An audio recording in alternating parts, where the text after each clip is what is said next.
Hello!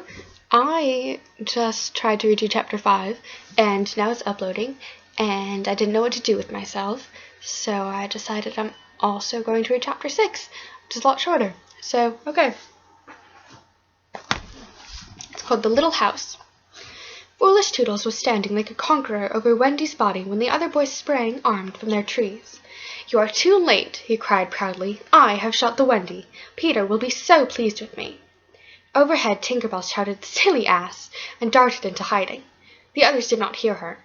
They had crowded round Wendy, and as they looked, a terrible silence fell upon the wood. If Wendy's heart had been beating, they all would have heard it.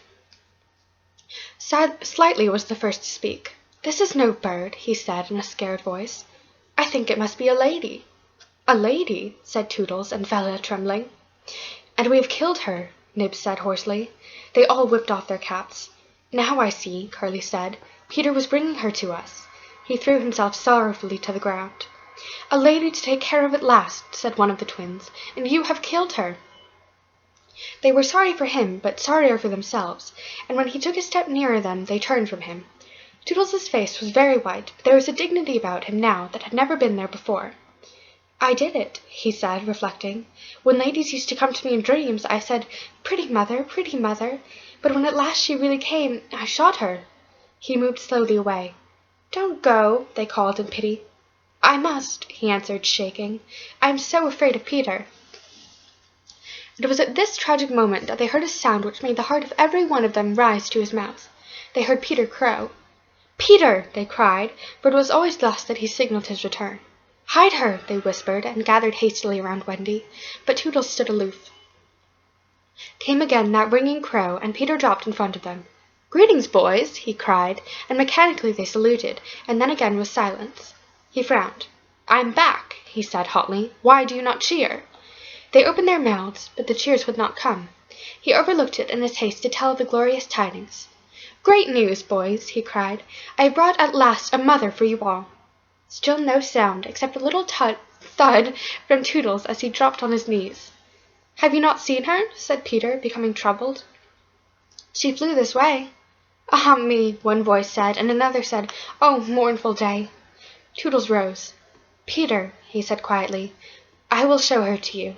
And when the others would still have hidden her, he said, "Back, twins, let Peter see." So they all stood back and let him see, and after he had looked for a little while, he did not know what to do next. "She's dead," he said uncomfortably. Perhaps she is frightened at being dead. He had thought of hopping off in a comic sort of way till he was out of sight of her, and then never going near the spot any more. They would all have been glad to follow if he had done this. But there was the arrow. He took it from her heart and faced his band. "Whose arrow?" he demanded sternly. "Mine, Peter," said Toodles on his knees. "Oh, dastard hand," he said, and he raised the arrow to use it as a dagger. Toodles did not flinch. He bared his breast. "Strike, Peter," he said firmly. "Strike true." Twice did Peter raise the arrow, and twice did his hand fall. "I cannot strike," he said with awe. "There is something that stays my hand." All looked at him in wonder, save Nibs, who fortunately looked at Wendy. "It is she!" he cried. "The Wendy lady! See, her arm!" Wonderful to relate, Wendy had raised her arm. Nibs bent over her and whispered reverently. "I think she said, 'Poor Toodles,'" he whispered. "She lives," Peter said briefly. Slightly cried instantly, "The Wendy lady lives!" Then Peter knelt beside her and found his button. You remember she had put it on a chain that she wore round her neck. "See," he said, "the arrow struck against this. It is the kiss I gave her. It has saved her life." "I remember kisses," Slightly interposed quickly. "Let me see it." "Aye, that's a kiss." Peter did not hear him. He was begging Wendy to get better quickly, so that he could show her the mermaids. Of course she could not answer yet, being still in a frightful faint, but from overhead came a wailing note. "Listen to Tink," said Curly. "She is crying because the Wendy lives." Then they had to tell Peter of Tink's crime, and almost never had they seen him look so stern. "Listen, Tinker Bell," he cried. "I am your friend no more. Begone from me forever." She flew onto his shoulder and pleaded, but he brushed her off. Not until Wendy again raised her arm did he relent sufficiently to say, "Well, not forever, but for a whole week." Do you think Tinker Bell was grateful to Wendy for raising her arm? Oh dear no, never wanted to pinch her so much. Fairies indeed are strange, and Peter, who understood them best, often cuffed them. But what to do with Wendy in her present delicate state of health? Let us carry her down into the house, Curly suggested. "Aye," said Slightly, "that is what one does with ladies." "No, no," said Peter, "you must not touch her. It would not be sufficiently respectful." "That," said Slightly, "is what I was thinking." "But if she lies there," said Toodles, "she will die." "Aye, she will die," Slightly admitted, "but there is no way out." "Yes, there is," cried Peter. "Let us build a little house around her." They were all delighted. "Quick," he ordered them, "bring me each of you the best of what we have. Gut our house. Be sharp." In a moment they were all busy as tailors the night before a wedding. They scurried this way and that, down for bedding, up for firewood, and while they were at it, who should appear but John and Michael. As they dragged along the ground, they fell asleep standing, stopped, woke up, moved another step, and slept again. "John, John," Michael would cry, "wake up! Where is Nana, John, and Mother?" And then John would rub his eyes and mutter, "It is true, we did fly." You may be sure they were very relieved to find Peter. "Hello, Peter," they said. "Hello," replied Peter amicably, as though he had quite forgotten them. He was very busy at the moment measuring Wendy with his feet to see how large a house she would need. Of course he was meant to leave room for chairs and a table. John and Michael watched him. "Is Wendy asleep?" they asked. "Yes." "John," Michael proposed, "let us wake her and get her to make supper for us." And as he said it, some of the boys rushed on, carrying branches for the building of the house. "Look at them!" he cried. "Curly," said Peter in his most captainy voice, "see that these boys help in the building of the house." "Aye, aye, sir." "Build a house?" exclaimed John. "For the Wendy," said Curly. "For Wendy?" said John, aghast. "Why, she's only a girl." "That," explained Curly, "is why we are her servants." "You? Wendy's servants?" "Yes," said Peter, "and you also. Away with them." The astounded brothers were dragged away to hack and hoe and carry. "Chairs and a fender first," Peter ordered. "Then we shall build the house around them."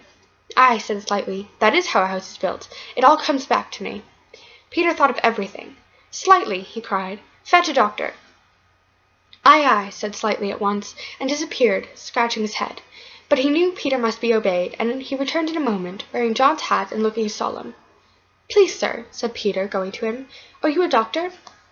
The difference between him and the other boys at the time was that they knew it was make-believe, while to him make-believe and true were the exact same thing. This sometimes troubled them, as when they had to make believe that they had their dinners. If they broke down in their make-believe, he rapped them on the knuckles.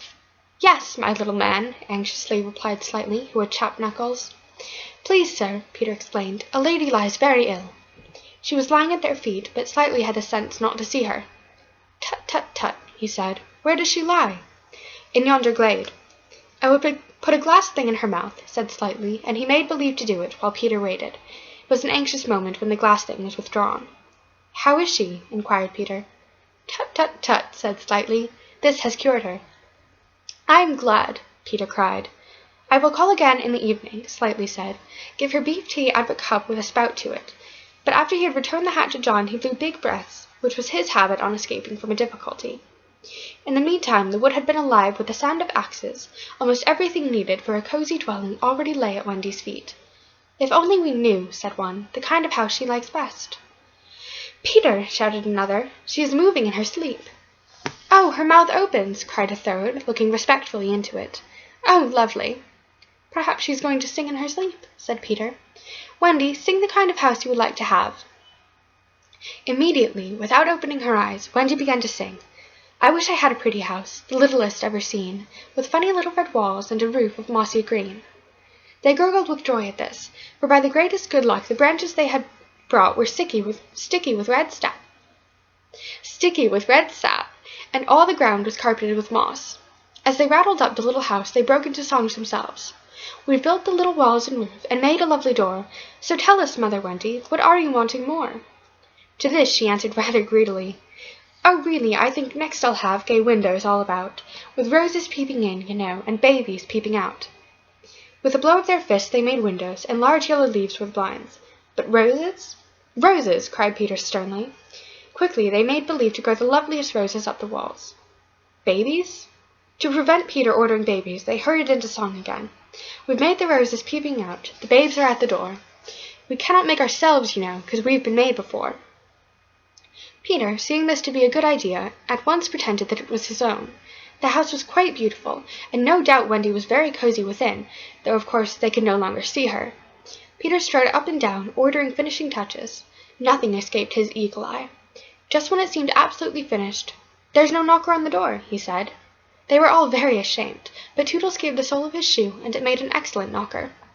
Absolutely finished now, they thought. Not a bit of it. "There's no chimney," Peter said. "We must have a chimney." "It certainly does need a chimney," said John importantly. This gave Peter an idea. He snapped the hat off John's head, knocked out the bottom, and put the hat on the roof. The little house was so pleased to have such a capital chimney that, as if to say thank you, smoke immediately began to come out of the hat. Now it really and truly was finished. Nothing remained to do but to knock. "All look your best," Peter warned them. "First impressions are awfully important." He was glad no one asked him what first impressions are. They were all too busy looking their best. He knocked politely, and now the wood was as still as the children. Not a sound to be heard except from Tinker Bell, who was watching from a branch and openly sneering. What the boys were wondering was, would anyone answer the knock? If a lady, what would she be like?